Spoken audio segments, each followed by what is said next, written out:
Hi friends, welcome to Nadi Reva Lifestyles. Chicken salna எப்படி பண்றதுன்னு பார்க்கலாம். ஃபர்ஸ்ட் ஒரு மசாலாவை ரெடி பண்ணிக்கலாம். அதுக்கு அப்புறம் நம்ம சால்னா ரெடி பண்ண ஆரம்பிச்சிடலாம். அந்த மசாலாவை ரெடி பண்றதுக்கு நான் இப்போ ஒரு கடாய் வச்சிருக்கேன். அந்த கடாயில ஒரு ஸ்பூன் ஆயில் விட்டுடலாம். ஆயில் சூடாயிடுச்சு. நான் அரை மூடி தேங்காய் எடுத்திருக்கேன்.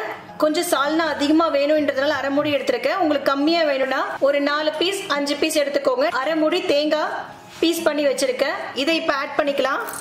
ஒரு ஸ்பூன் சீரகம் இதை ஆட் பண்ணிக்கலாம். ஒரு ஸ்பூன் சோம்பு எடுத்திருக்கேன், இதையும் ஆட் பண்ணிக்கலாம். 3 லவங்கம் வச்சிருக்கேன், ஒரு பட்டை வச்சிருக்கேன், 2 ஏலக்காய் வச்சிருக்கேன், இதையும் ஆட் பண்ணிக்கலாம். ஒரு ஸ்பூன் முழு மிளகு வச்சிருக்கேன், இதையும் ஆட் பண்ணிக்கலாம். 5 முந்திரி வச்சிருக்கேன், இதையும் ஆட் பண்ணிக்கலாம். இப்போ இது எல்லாத்தையும் ஃப்ரை பண்ணிக்கலாம். லைட்டா பொன்னிறம் வர வரையும் ஃப்ரை பண்ணிக்கிட்டோம். இப்போ ஃப்ளேம் ஆஃப் பண்ணிடலாம்.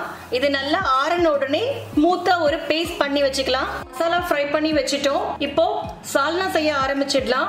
சால்னா செய்யறதுக்காக குக்கர் எடுத்துக்கிட்டேன். அந்த குக்கர்ல தேவையான அளவு ஆயில் விட்டுக்கலாம். ஆயில் சூடானதும் ஒரு பிரியாணி இலை, 3 லவங்கம், ஒரு குட்டி பட்டைய போட்டுக்கலாம். அரை ஸ்பூன் சோம்பு வச்சிருக்கேன், இதையும் ஆட் பண்ணிக்கலாம். ஒரு வெங்காயத்தை பொடியா கட் பண்ணி வச்சிருக்கேன். ஒரு பெரிய வெங்காயம் எடுத்திருக்கேன். அப்படி இல்லை நீங்க 2 வெங்காயம் எடுத்துக்கோங்க. அது பொடியா கட் பண்ணி வச்சிருக்கேன், இதை ஆட் பண்ணிக்கலாம். 2 பச்சை மிளகாய் ஆட் பண்ணிக்கலாம். காரத்துக்கு ஏற்ற மாதிரி தேவையான அளவு உப்பு போட்டுக்கலாம். 2 spoon ginger garlic paste smell போற வரையும் வதக்கிக்கோங்க. இப்போ ஒரு பெரிய தக்காளியை பொடியா கட் பண்ணி வச்சிருக்கேன், இதையும் ஆட் பண்ணிக்கலாம். தக்காளி நல்லா சாஃப்ட் ஆகுற வரையும் வதக்கிக்கலாம். வெங்காயம் தக்காளி நல்லா வதங்கிடுச்சு. இப்போ அரை ஸ்பூன் மஞ்சத்தூள் வச்சிருக்கேன், இதை ஆட் பண்ணிக்கலாம். ஒரு ஸ்பூன் காஷ்மீரி சில்லி பவுடர், ஒரு ஸ்பூன் தனியாத்தூள், இது நல்லா மிக்ஸ் பண்ணிக்கோங்க. ஃபர்ஸ்ட் நம்ம அரைச்சு வச்சிருந்த அந்த கிரைண்டட் பேஸ்ட்டை ஆட் பண்ணிக்கலாம். நல்லா ஸ்மூத்தா கிரைண்ட் பண்ணிட்டு அதை ஆட் பண்ணிக்கலாம். ஒரு 2 நிமிஷம் இது வதக்கிக்கோங்க. தேவையான அளவுக்கு தண்ணியை விட்டுக்கோங்க. மசாலா ஆட் பண்ண மிக்ஸிலே தண்ணியை ஊற்றி நான் ஆட் பண்ணிருக்கேன். இன்னும் கொஞ்சம் தண்ணியை ஆட் பண்ணிக்கோங்க. நம்மளுக்கு சால்னாவும் தண்ணியாட்டம் இருக்கணும். நான் இன்னும் கொஞ்சம் தண்ணி ஆட் பண்றேன். சிக்கன் பீசஸ் ஒரு பவுல் வச்சிருக்கேன். நான் சால்னாக்கு கொஞ்சமா சிக்கன் இருந்தா கூட போதும். அந்த டேஸ்ட் வந்தாவே நம்மளுக்கு சால்னா நல்லா செம்ம டேஸ்டா இருக்கும். இது நாட்டுக்கோழின்றதுனால நான் கழுவிட்டு மஞ்சத்தூள் போட்டு மேரினேட் பண்ணி வச்சிருந்தேன்.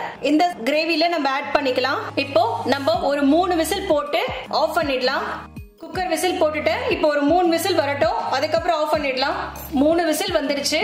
குக்கர் ஆஃப் பண்ணியாச்சு. இப்போ நம்ம ஓபன் பண்ணி பார்த்துடலாம். குக்கர் ஓபன் பண்ணியாச்சு. பாருங்க எண்ணெய்லாம் நல்லா மேல வந்திருக்கு. இப்போ நம்ம சால்னா ரோட்டுக்கடை சால்னா மாதிரி இருக்கணும்னா அதுக்கு ஒரு குட்டி டிப்புன்னு சொல்ல போறேன். ஒரு ஸ்பூன் கடலை மாவு எடுத்திருக்கேன். அது இந்த கப்ல போட்டு தண்ணியை ஊத்திட்டு நல்லா மிக்ஸ் பண்ணிருக்கேன். கட்டிங் இல்லாம நல்லா மிக்ஸ் பண்ணி வச்சிருக்கேன். நிறைய போட வேணாம், ஒரு ஸ்பூன் கடலை மாவு போதும். இதை நம்ம ஆட் பண்ணிக்கிட்டோம்னா அந்த ரோட்டுக்கடை சால்னா டேஸ்ட் வரும். நம்மளுக்கு புதினா கண்டிப்பா சிக்கன் சால்னாக்கு ரொம்ப நல்ல டேஸ்ட் கொடுக்கும், அந்த ஃபிளேவர் கொடுக்கும். அதனால கொஞ்சமாவது புதினா ஆட் பண்ணிக்கோங்க. இப்போ நான் கொத்தமல்லி புதினாவை பொடியா கட் பண்ணி வச்சிருக்கேன், இதையும் ஆட் பண்ணிக்கலாம். நம்மளோட சால்னா ரெடி ஆயிடுச்சு. ஒரு 2 நிமிஷம் கொதிக்கிட்டோம். ஏன்னா கடலை மாவு நம்ம கரைச்சி ஊத்தி இருக்கோம். அந்த கடலை மாவோட ஸ்மெல் வராம இருக்கிறதுக்காக 2 நிமிஷம் கொதிக்கிட்டோம். அதுக்கப்புறம் நம்ம ஸ்டவ் ஆஃப் பண்ணிட்டா நம்ம சால்னா ரெடி ஆயிடும். நம்மளுடைய சிக்கன் சால்னா ரெடி ஆயிடுச்சு. இப்போ வீட் பரோட்டா செஞ்சிருக்கேன். இந்த வீட் பரோட்டா கூட செம்ம சாஃப்டா இருக்கும். இதுக்கான ரெசிபி கூட நாங்க சீக்கிரம் அப்லோட் பண்றோம். இந்த ரோட்டுக்கடை சால்னா மாதிரி நீங்களும் விட்டு ட்ரை பண்ணி பாருங்க. பரோட்டாக்கு நல்லா டேஸ்டா இருக்கும், பிரியாணிக்கும் நல்லா இருக்கும். இந்த வீடியோ உங்களுக்கு பிடிச்சிருந்ததுன்னா லைக் பண்ணுங்க, ஷேர் பண்ணுங்க, சப்ஸ்கிரைப் பண்ணிடுங்க. தேங்க்யூ.